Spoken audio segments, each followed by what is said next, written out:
Okay, hello. This is Jeff Leisawitz here with brownpapertickets.com. I am also the author of the book Not Effing Around, the No Bullshit Guide to Getting Your Creative Dreams Off the Ground. You know I love talking to creative people. And how about this one? Michael Lewis. We went to high school together back in Pennsylvania many years ago. What's going on, man? Junior high, hell. Grade school. I don't even know. I can't remember that far back. Yeah. Yeah. Yeah. Okay, so what do you do? What's your thing? What's your creative output in the world? Photography. Yep. And how did you get into that? Uh, was supposed to be a doctor. My brother was supposed to be a lawyer. My dad and my brother butted heads, particularly when he was an undergrad. By the time I was in high school, I kind of knew I didn't want to be a doctor. We softened it to psychology. I guess after what my brother went through, I had it a little easier, and my parents were a little more attuned to this whole process of urging your kid to do something and what they should do and what you'd like them to do. And I quickly transferred into media, mass communications. It was like a nebulous major. And then after a year of that, I did well. It was Temple University. Wasn't that hard to do well. Parents kind of sat me down and they said, okay, what do you want to do with your life? And I butted heads with that because I thought we had already determined that, and which was going to be advertising. Went from psychology to kind of advertising. And then my dad said to me, and this was a pivotal moment in my life, I guess. My dad said, okay, you're at this ad agency. Are you on what side of the drafting table do you envision yourself to be on? And when I said, I think I'd want to be on the side holding the pencil, my dad said, well, maybe you want to go to art school, which really threw me. Granted, I had always been into arts and crafts and that kind of thing as a kid, kind of abandoned it in high school, and was very surprised when my folks kind of gave me the permission to do that, which was actually a little scary when they gave me that permission. Why? Um, I didn't know if I had the ability. I didn't know if I just didn't feel like putting in the effort of med school. That kind of thought process. I didn't think this was the kind of thing that you actually did for a living. I didn't grow up that way. But I went to art school then. Good deal. Good choice, sounds like. Okay, so since then, you've taken tens of thousands, hundreds of thousands of photos, photo frames, right? What do you love about photography? Um, I'm good at it. That said, when I first decided to go to art school, in order to make the transfer to the art school, I had to get a portfolio together. So I took a design class, which was extremely tedious, using a type of pen that even at the time was an outdated concept, but very regimented. I took a painting class. I knew as a little kid in grade school I was never going to be a good painter. I thought maybe I could be a good draftsman. Hmm? And I took a photo class. And I just immediately excelled in the photo thing. The immediacy of it, it gave me this license to kind of go out with my camera and wander around, but it also gave me the solitude of going to a dark room and just being gone for hours. So it's actually not a short answer, but I was good at it, which Yeah, is important. and it sounds like you tapped into both your extrovert and introvert side. Extrovert in terms of going out into the world, and introvert being in the dark room or being at the computer. Yeah, that even I never thought of this stuff back then. Maybe I should have. I don't know if it would have been better if I'd thought more about a future in this industry or not, or maybe if I'd thought too much, it just wouldn't have happened. But my career has particularly gone that direction because I do mostly portrait. So I'm put out and I'm not a studio guy. It's on location. So I go out into the real world all over the place, which is somewhat counterintuitive to my personality because I am a kind of a homebody at the same time. So yeah, photography has always offered those two things that you talked about. And the darkroom has kind of been replaced by Photoshop. So the time spent on the computer tweaking images kind of complements what used to be the darkroom, which I miss, but this is a decent substitute for it. Yeah, absolutely. Cool. So you've been, I would say, quite successful in your career. You've won awards. You know, do shots for big magazines, celebrities, all this kind of stuff.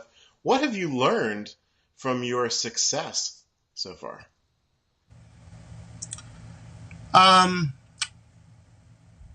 With the arts, at least my little corner of it. I mean, even within the world of photography, I'm in a corner.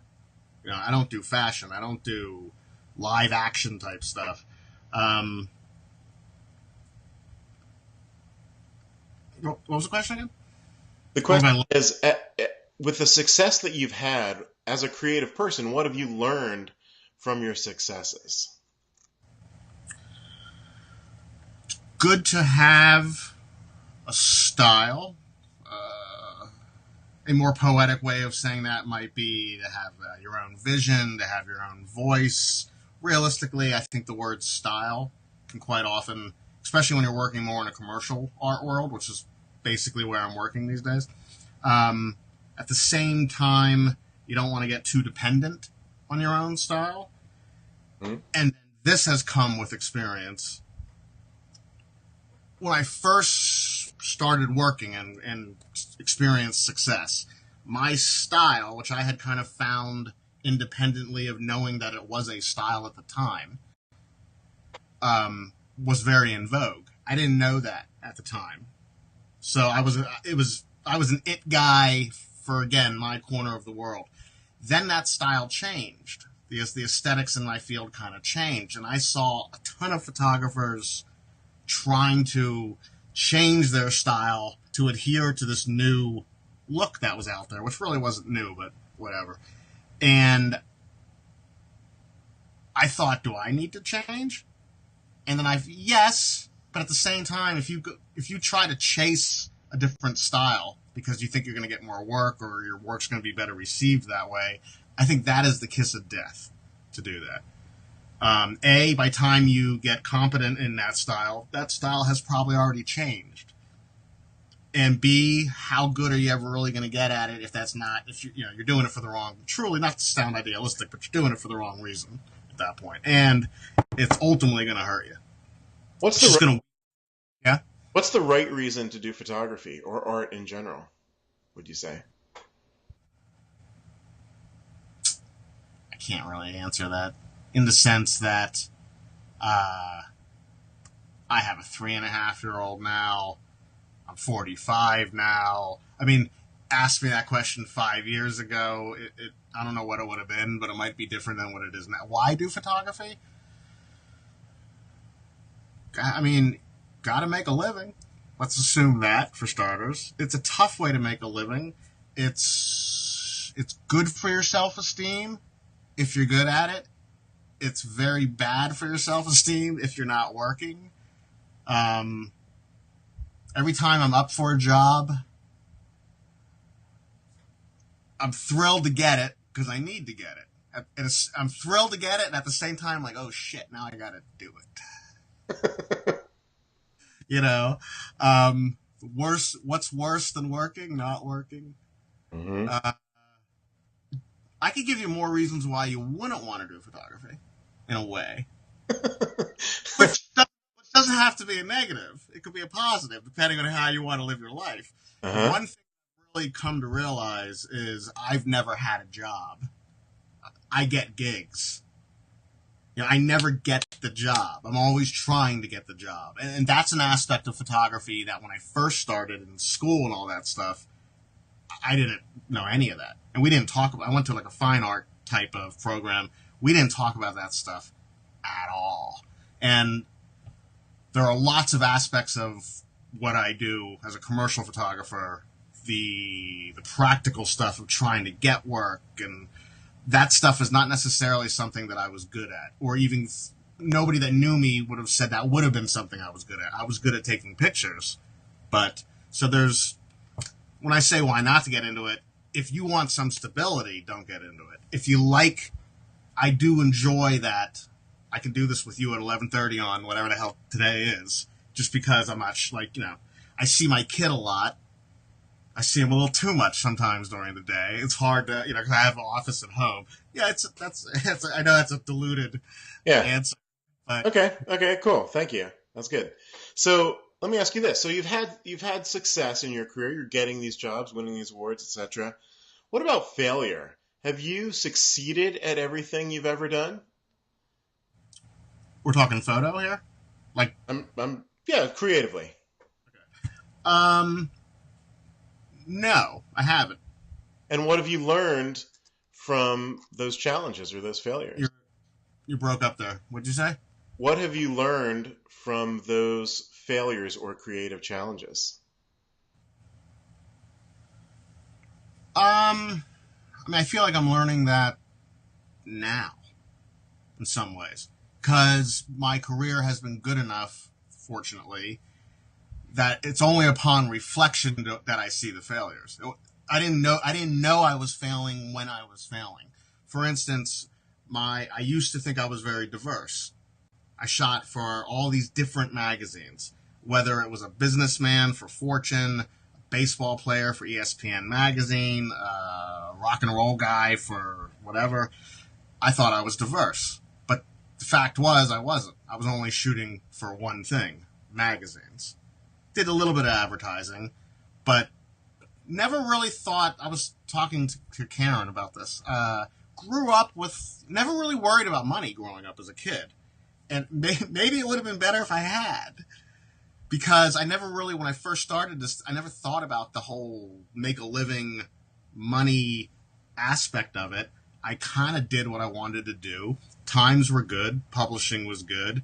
And I was able to not be as diverse as I thought I was and still be successful.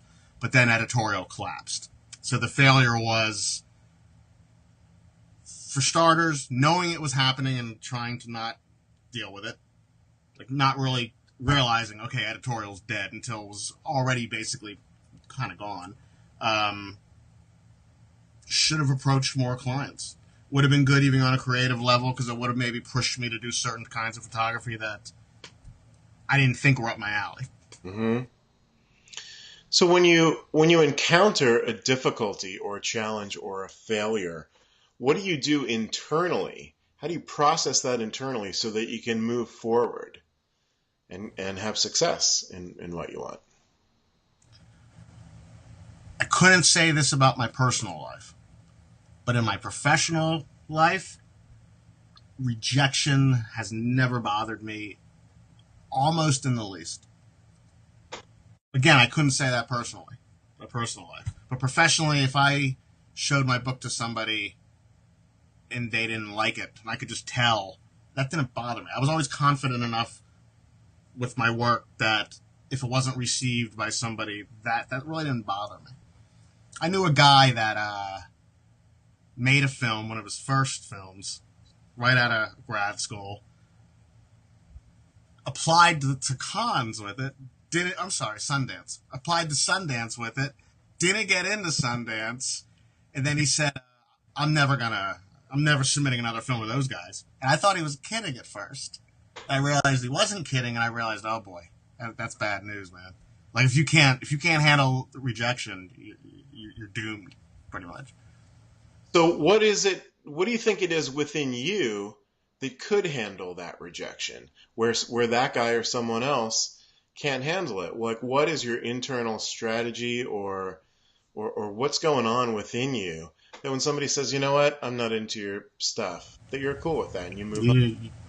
You just froze again here. Okay, let's try again. You okay? Am I coming through? Yeah. Okay. Say the question again.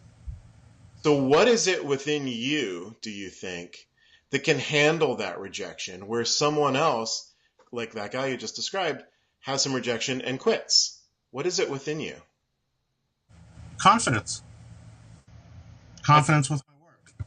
Not arrogant, because sometimes people you got to understand, you have to be able to, in order to grow, you got to be a little flexible. But I've always been confident with what I do.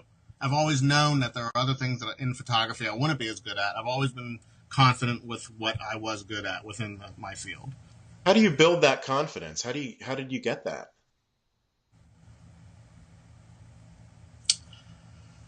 Again, not to sound arrogant, but from the first Photo 1 class I took, I just knew I was good at this. And I had never profoundly had found something like that in life that I was just so evidently good at. You found it and you knew it. I've always been confident with my work. Yeah. I've always been open to criticism. I mean, we paid a lot of money in grad school and undergrad for criticism. I teach, and depending on where I've taught, I've seen that some of these kids cannot take criticism. And if you can't take it within a safe structure of an academic setting and a critique situation, you know, that's bad, because that just becomes kind of closed-minded about your own work. So you got to be open-minded and confident about your work. Great, thank you. It's good, very good advice. So, people out there say that creating art, being creative in any way, is sort of healing in a sense, or therapeutic. Do you find that in your work, and how? I know when I've nailed a shoot. Like, I know when I've done good work. And that's such a great little piece of, that's great for one's ego. It's great for one's self-esteem to be able to look at your own work and think it's good. And my dad was the kind of person that never liked to compliment himself. I think if you're going to do these type of endeavors, you have to be comfortable with being criticized as well as saying, I like what I've just made. Yeah, absolutely. That's good. It's good to have that flexibility in that and know when it's good and when it's not good. Yeah, absolutely. So, as an artist, as a photographer, you're out there doing this, and you've been doing this for a while now, quite a while. Do you ever have doubts about what you're doing, about your ability or talent as an artist, as a photographer, as a person? And how do you move through that?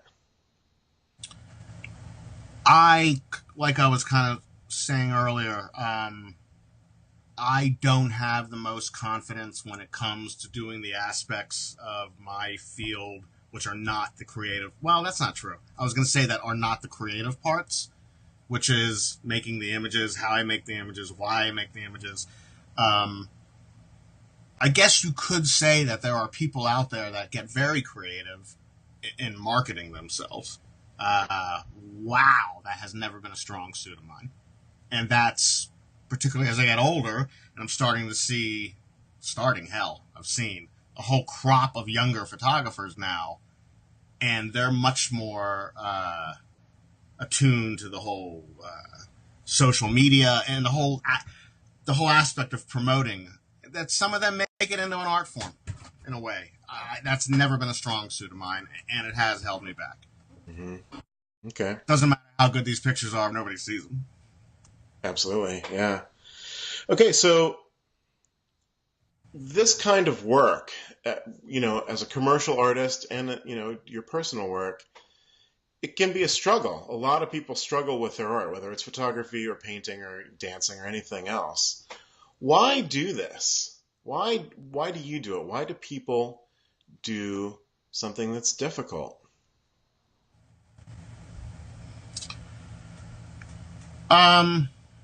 Well, first you'd have to define what's difficult. I mean, to me, what I do is not as difficult as going to an office. To me, going to an office every day and dealing with certain things that certain people are dealing with, that to me would be, I don't really consider it hard. It's let's put it this way. Photography is not hard to me. It's a hard way to make a living, but as a medium, it's not hard to me. So I was always the guy at the dark room, that was there last, because I just knew the print could be just a little bit better, and I don't know what it was, and I luckily still have that. That when I'm doing an image with Photoshop or something, there is no clock ticking, like, get it over with, dude. Like, I just somehow fall. It's very escapist, actually. Yeah. Working. Yeah. It's hard.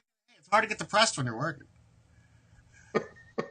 I mean, like when you're busy, it's kind of hard to start thinking about shit too much because you're very honed into what you're doing, and you're kind of not thinking about anything else. So I would say there's something extremely escapist about it.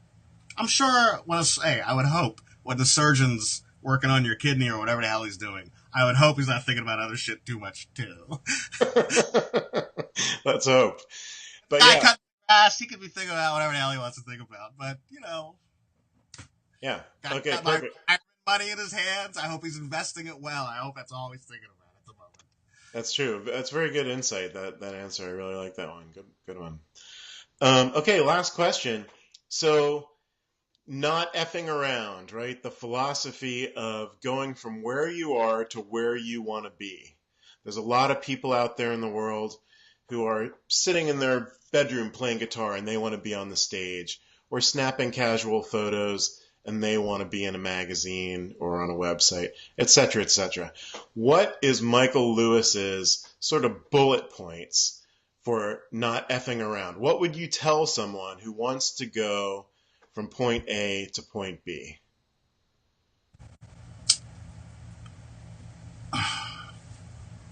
Well, a quote that came to mind because it's a quote that I think of often, especially when like every class I teach, I probably throw this line out there. Between thought and expression, there lies a lifetime. Lou Reed. It's hard enough to think the shit up, To then be able to actually express it is a whole different thing. And I don't think people are willing. It's that bridge in between the two of the thought and the expression. Some people, might get stuck at the thought. I've never had that problem. If I was a painter and, metaphorically speaking, there was a huge white canvas with nothing in front of me, I might have a hard time with the thought. I don't know how people write scripts. If you gave me the skeleton of a story, I could fill it in and make it very fruitful. But one of the reasons I like photography is it is reality based. There has to be something in front of that lens.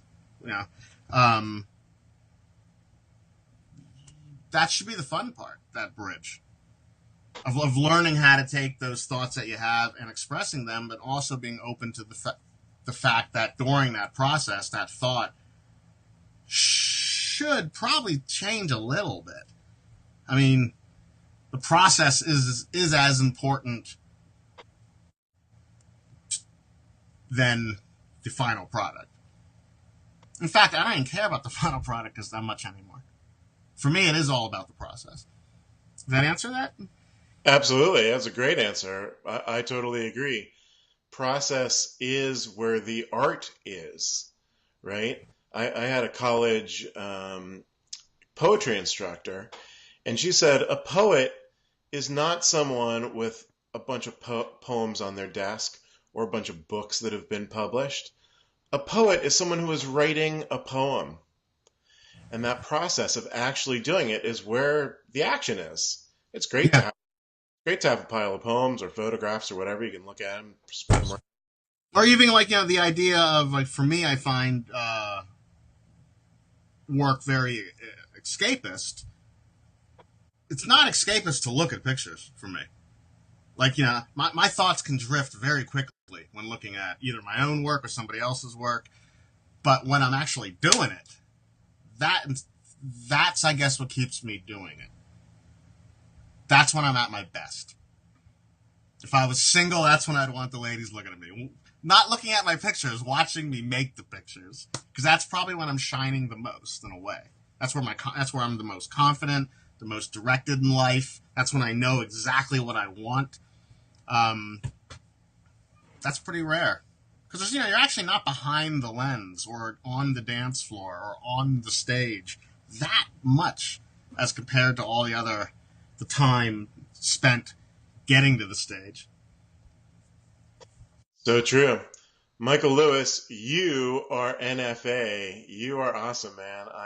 I've known that for a very long time, and I appreciate it, and I appreciate the interview. So Appreciate you. Thanks a lot for doing it. Cool.